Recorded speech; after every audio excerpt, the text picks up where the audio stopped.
तो दोस्तों आप सभी लोगों का स्वागत है। और अगर आप लोग एक एस्ट्रोनॉमी लवर हो मेरी तरह तो आपको पता होगा कि हमारा यूनिवर्स बहुत ही बड़ा है और उसमें कई डेंस और डेडली ऑब्जेक्ट्स रिवॉल्व करते हैं या अपने ऑब्जर्वेबल यूनिवर्स में यूं ही घूमते रहते हैं। तो आज हम उसी में से एक उड़ती बला यानी कि न्यूट्रॉन स्टार के बारे में बात करेंगे, जो कि अगर गलती से भी हमारे सोलर सिस्टम में घुस जाता है तो हमारी लाइफ का कोई एक्सिस्टेंस ही नहीं रहेगा।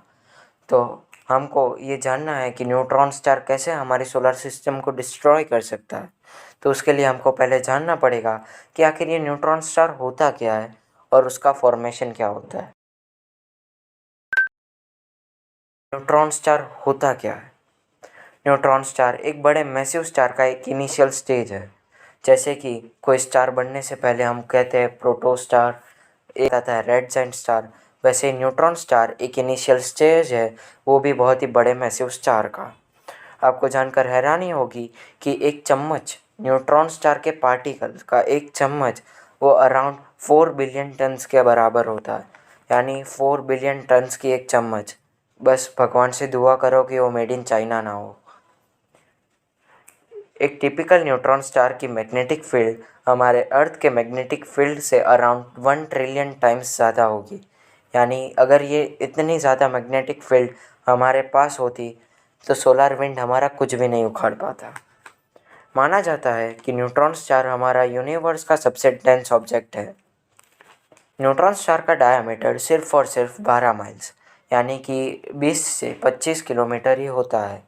हमारा सन एक इनिशियल न्यूट्रॉन स्टार से 72,000 गुना ज़्यादा बड़ा है, लेकिन न्यूट्रॉन स्टार हमारे सन से ज़्यादा डेंसर है।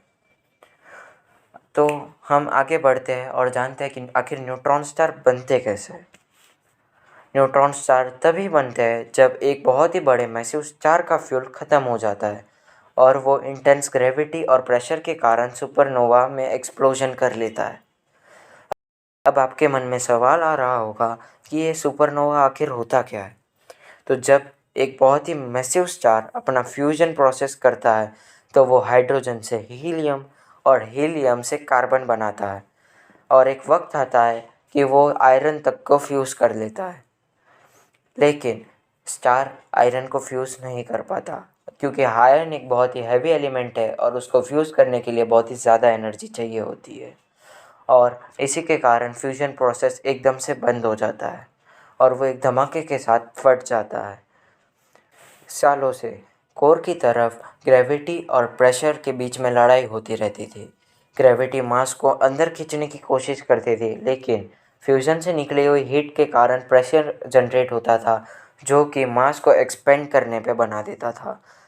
पर जब ही सुपरनोवा एक्सप्लोजन हुआ तभी फ्यूज़न रुक गया था और उसके कारण हीट से बाहर निकलने वाला प्रेशर बंद हो गया और उसी के कारण अचानक से ही ग्रेविटी भारी हो गई और ग्रेविटी के जीतने के कारण कोर कोलैप्स होते जाता है। और जब भी कोर कोलैप्स होता है तो वो और भी ज़्यादा डेंसर और हमारे लिए डेडली बनता जाता है और वो कोर छोटा होकर एक आयन लेयर्ड न्यूट्रॉन स्टार बन जाता है। तो आइए आगे जानते हैं कि आखिर न्यूट्रॉन स्टार का स्ट्रक्चर क्या होता है।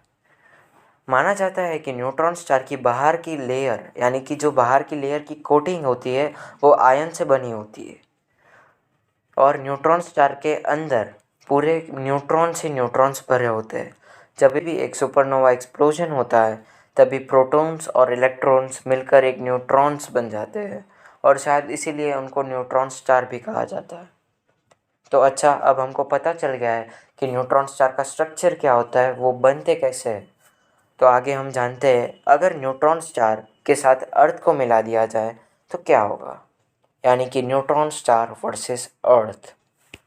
तो दोनों का कंपैरिजन कुछ ऐसा है कि कोई कंपैरिजन ही नहीं है। एक शुगर क्यूब की साइज़ का न्यूट्रॉन स्टार मैटर अर्थ के पर अराउंड 100 मिलियन टन्स वेट करता है।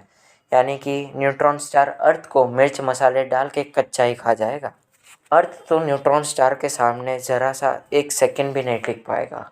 तो अब हम टक्कर कुछ बराबरी की करेंगे। तो अभी न्यूट्रॉन स्टार के सामने है ब्लैक होल, यानी कि न्यूट्रॉन स्टार वर्सेस अ ब्लैक होल।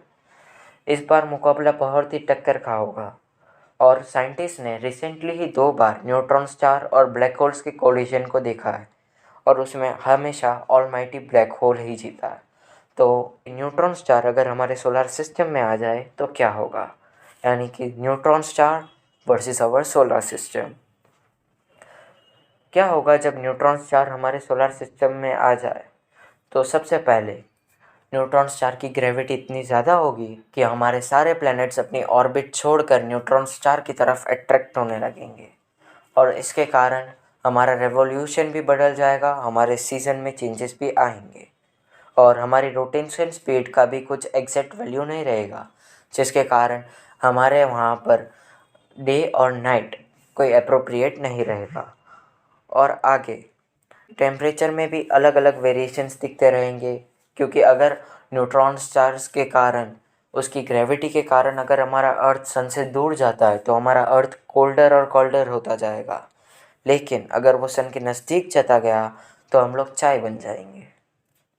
अगर न्यूट्रॉन स्टार या तो किसी भी बड़े ऑब्जेक्ट अर्थ की और ज़्यादा अट्रैक्ट हो गया और वो हमारे अर्थ से बहुत ही ज़्यादा नज़दीक आ गया तो हमारे अर्थ इतनी बड़ी लहरें उठेगी कि हमारा जो भी अर्थ है वो पानी में बह जाएगा।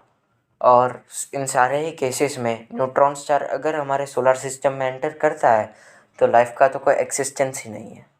तो आज के वीडियो के लिए सिर्फ इतना ही। अगर आपको मेरा वीडियो पसंद आया हो तो लाइक कर देना और अगर ना पसंद आए तो लाइक के साथ सब्सक्राइब भी कर देना। Thank you for watching.